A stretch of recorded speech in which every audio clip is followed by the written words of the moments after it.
वो कौन से एडजेक्टिव हैं जिनमें हम जब कंपैरेटिव या सुपरलेटिव में आए तो उस पर चेंजिंग आती है, उमलाउट आता है। मसलन लंग किस में कन्वर्ट होता है? लहंगा। लेंगर में। कुर्स किस में कन्वर्ट होता है? क्यूर्सर। ऐसे ही है ना? इसका मतलब क्या होता है कोर्स का? कुर्स मतलब शॉर्ट, मुख्तसर। Okay, short. हाँ। अगर तो स्पेलिंग हो KURS, वो कोर्स होगा कोर्स, जैसे लैंग्वेज कोर्स। अगर एस की जगह सेट होगा तो वो एडजेक्टिव होगा शॉर्ट। ओके। अच्छा, अब इस तरह है कि ऐसे वर्ड्स, ऐसे एडजेक्टिव जो मोनोसिलेबल हैं, जिनमें एक ही वावल है, एक ही आवाज में आप बोल सकते हैं, वो जब कंपैरेटिव में आएंगे तो उन पे उमलाउट आ जाएगा। ठीक है? ओके। ये सिलेबल समझते हैं ना? मसलन ये ऊपर एक वर्ड लिखा है, मैं आपको समझाता हूँ। ये एक वर्ड लिखा है गुटे। अब गुटे कितने सिलेबल हैं? इसमें 2 सिलेबल हैं, 2 दफा हमें आवाज निकालनी पड़ती है, गु टे, जी है ना? जी। गुटे। जी। तो लेकिन लंग हम एक ही आवाज में बोल सकते हैं, कुर्स एक ही आवाज में हो। यानी जिन वर्ड्स में एक वावल हो, एक वावल का मतलब है एक आवाज। गुटे में 2 वावल थे तो 2 अलग अलग आवाजें निकालनी थी। तो उनको जब हम कंपैरेटिव में लाएंगे तो उन पे उमलाउट आएगा, मोनोसिलेबल एडजेक्टिव।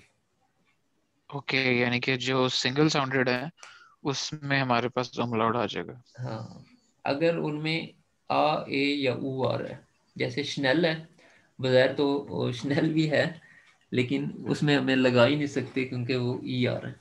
ठीक है? जिन पे उंगलोट आ सकता है वो हम करेंगे। ये तो खैर मुझे बताने की जरूरत भी नहीं थी, लेकिन फिर भी मैंने बता दिया।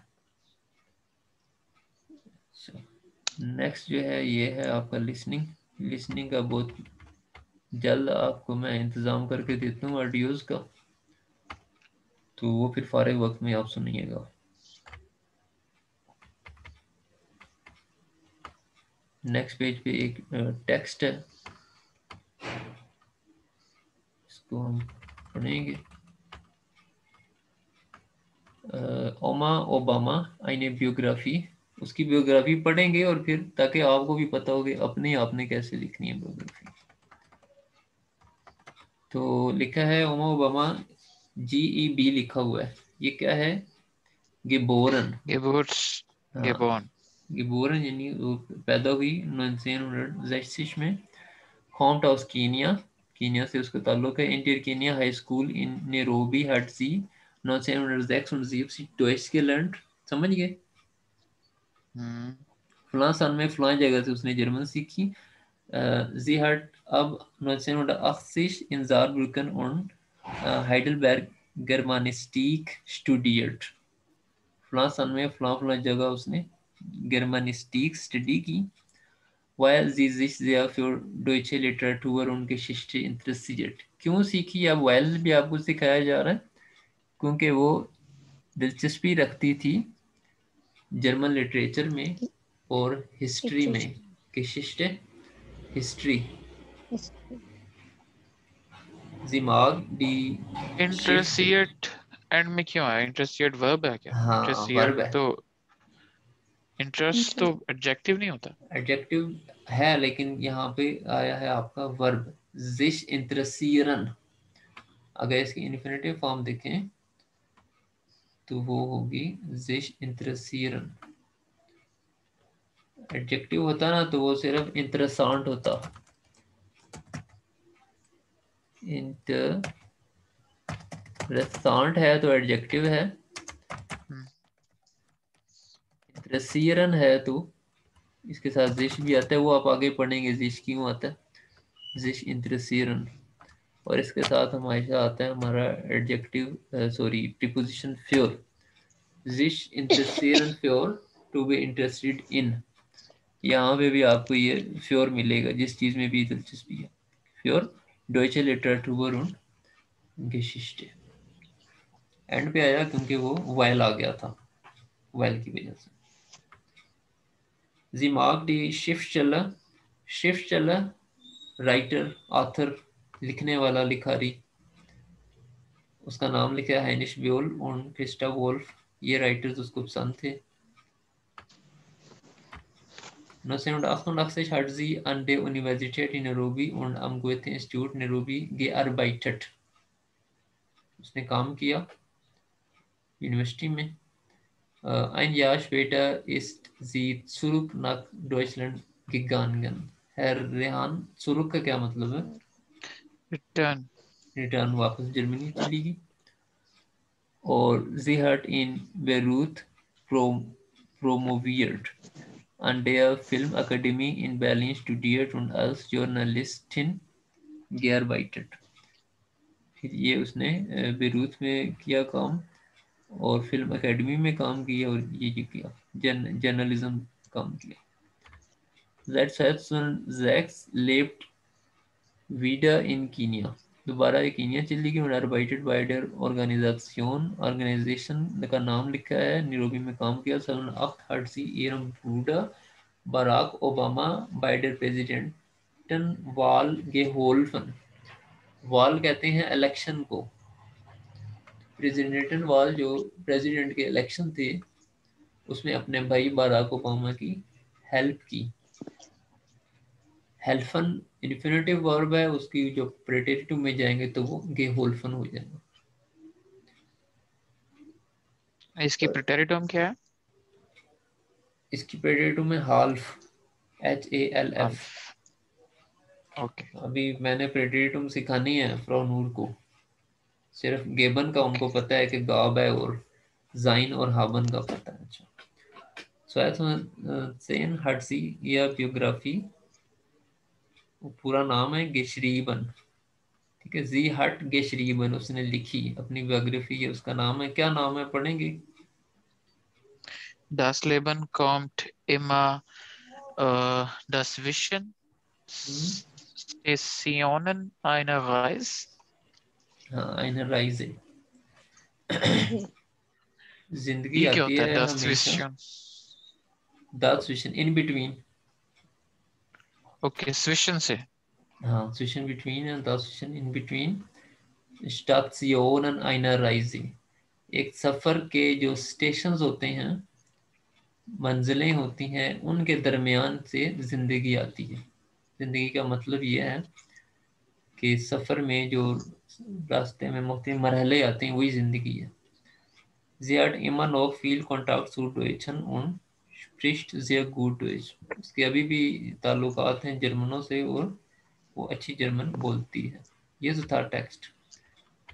अब हमारे पास 4 क्वेश्चंस हैं, 3 ऑप्शंस हैं, तो बताना इनमें से कौन सा ठीक है। एक स्टेटमेंट पढ़ेंगे और बताएंगे आ, बे या से।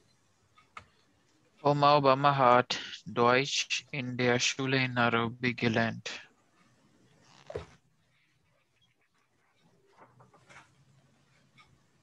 ठीक है, आगे चलें। Oma Obama ist Germanistin und Journalistin। Journalist, sehr gut।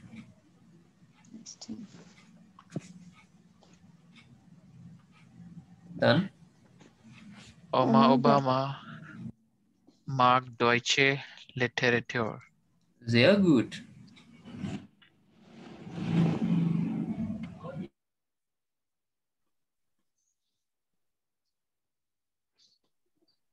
या weiter। सर यहाँ लीस्ट का वर्ड आ रहा है, लीस्ट। लीस्ट लेजन से है पढ़ना, रीड करना। तो ये कौन सी फॉर्म आ गई इसकी? ये रेगुलर वर्ब है ना। इश तो लेजे होगा, लेकिन एयर एस जी के साथ हम लीस्ट कहेंगे। ओके।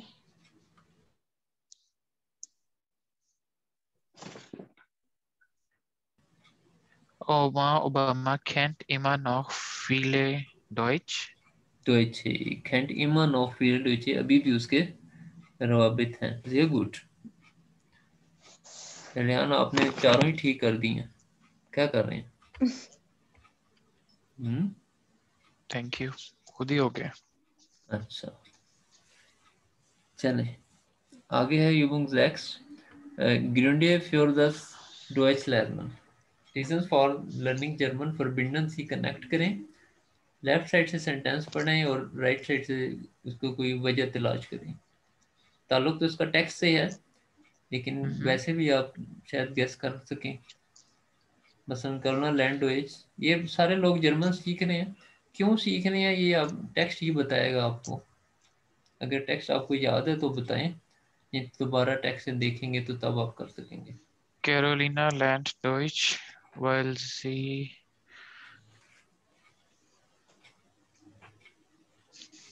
अच्छा इस तरह करते हैं, हम सिर्फ लैंग्वेज के लिए हम पढ़ते हैं, एक एक इनको आमने सामने ही आप कर लें बेशक।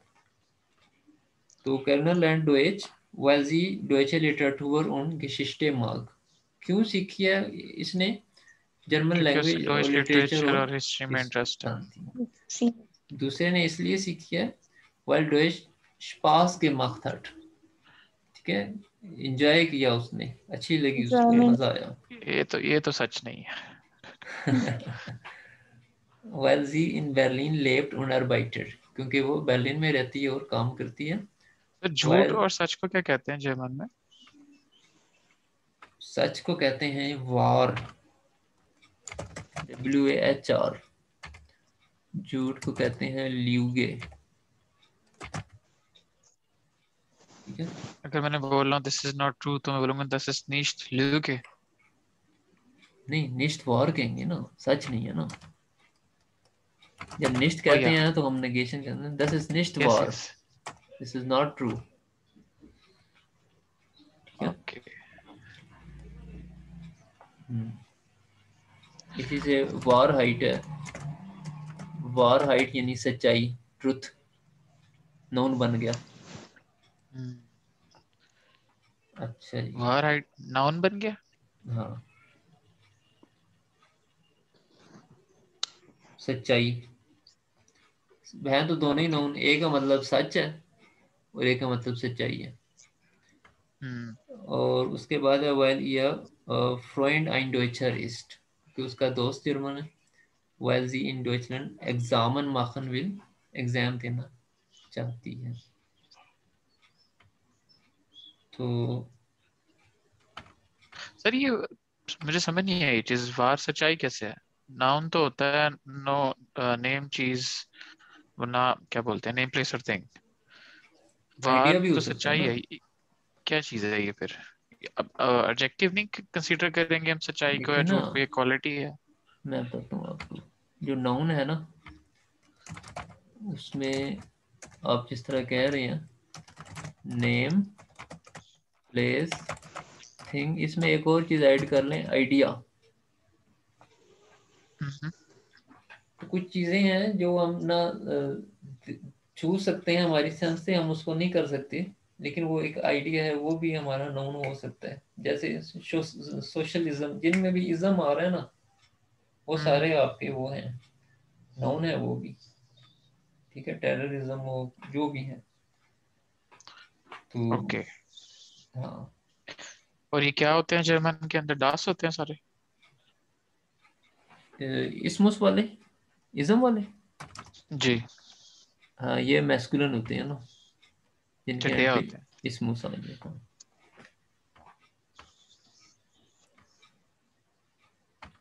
verstehen Sie।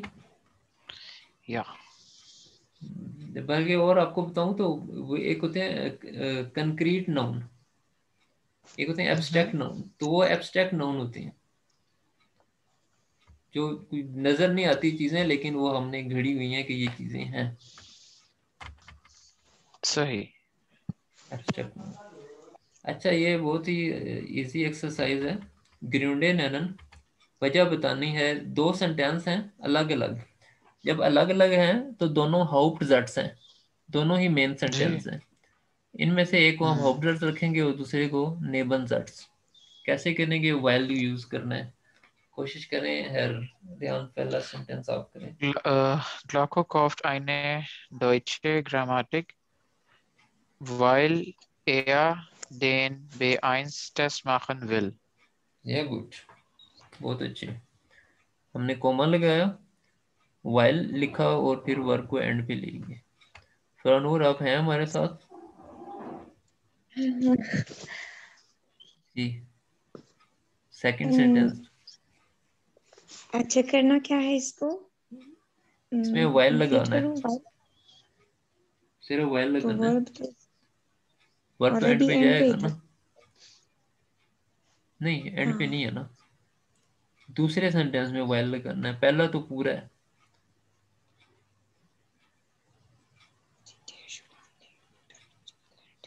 तो वाइल क्या होगा? जी jeden Tag Deutsch Unterricht, देन आगे क्या होगा? हट पे एंड पे जाएगा। हाँ जाएगा ना। Yes. देखिए जो वर्ब था ना सेकंड पोजीशन पे, उसको हमने उठा के एंड पे लाना है। या अगर परफेक्ट में है तो हेल्पिंग वर्ब होगा, उसको ले आएंगे। अगर मोडाल वर्ब है तो फिर मोडाल वर्ब को उठा के लेंगे। ये जो कल आपने रेगल पढ़े थे। अच्छा, उसके नेबल बाद जस्ट किसी भी फॉर्म में हो उस पे सेम रूल रहेगा, चाहे वो परफेक्ट में हो चाहे वो प्रेजेंट में हो। हाँ, नेबल दैट्स है ही वो जिसमें वर्ब एंड पे जा रहा हो। उसकी वजह हो सकती है कि वाइल आया हो या दस आया हो या और कुछ चीजें वाइल हैं जो आप पढ़ेंगे। थर्ड में हम कहेंगे while While okay, while least gerne least, सोच लें। एक मिनट,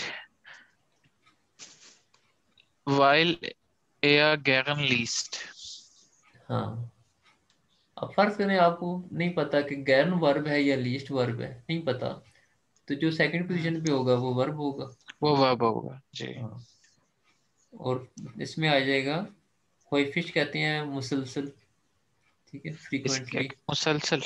हाँ, अक्सर बेशतर, अक्सर बेशतर ज़्यादा बेहतर है। जीर जाने अल्टर्न होइफिश, यानी अक्सर अपने वालदैन को विजिट करती है, देखती है। क्यों करती है विजिट? वाइल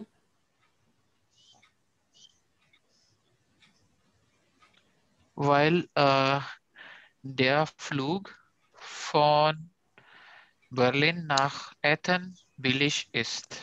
हाँ, अब इस वर्ब था वो हम एंड पे लेके। इस तरह भी होता है, आपको सेंटेंस देखेंगे, एक नाउन आया, उस नाउन को जोड़ दिया हमने प्रीपोजिशन की मदद से किसी और चीज से, और वो जुड़ गया प्रीपोजिशन की मदद से किसी और नाउन से। तो एक एक पूरे एक लाइन बन गई, लेकिन वो है एक ही यूनिट। जब प्रीपोजिशन जोड़ेगी तो फिर वो एक यूनिट। देयर फ्लू फोन बर्लिन नख एथेन, एक यूनिट। उसके बाद वर्ब आया और फिर अगली बात होगी।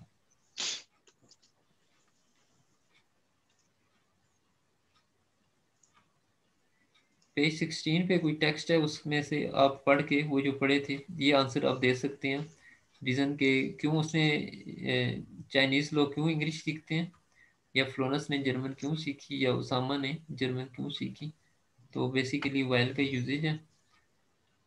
और बस अब हम इधर तक ही रखेंगे। ये एक टेक्स्ट है, इसमें इंटरव्यू है जिसमें दो जगह पे क्वेश्चन नहीं दिए है, ठीक है। ये क्वेश्चन की जगह खाली है, आप आंसर पढ़ के गेस करेंगे कि ऊपर जो चार क्वेश्चन दिए गए हैं इनमें से कौन सा यहाँ पे सवाल पूछा जाना चाहिए जिसका जवाब लिखा हुआ है। समझ गए?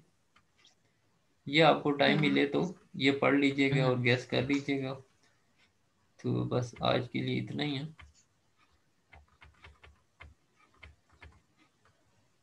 और अगर टाइम मिले आपको तो ये एक मिनट ठहर जाएं। उसी इंटरव्यू के सिलसिले में ये चार सेंटेंसेस हैं, आपने बताना है इनमें से फॉल्स कौन से हैं,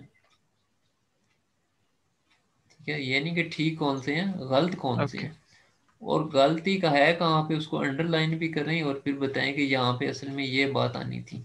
कोरिगेशन यानी करेक्ट करें। ओके और फिर ये सेंटेंसेस हैं जिनमें वाइल लगा हुआ है, आपने नीचे वाले सेंटेंस को आगे लिख देना है, वर्ब को एंड पे ले जाना है, ठीक है। तो ओके। बस ये हम फिर आगे कल से कंटिन्यू करेंगे। अब आप आराम करें। Thank you. Auf Wiedersehen. Auf Wiedersehen. Auf Wiedersehen. Auf Wiederhören.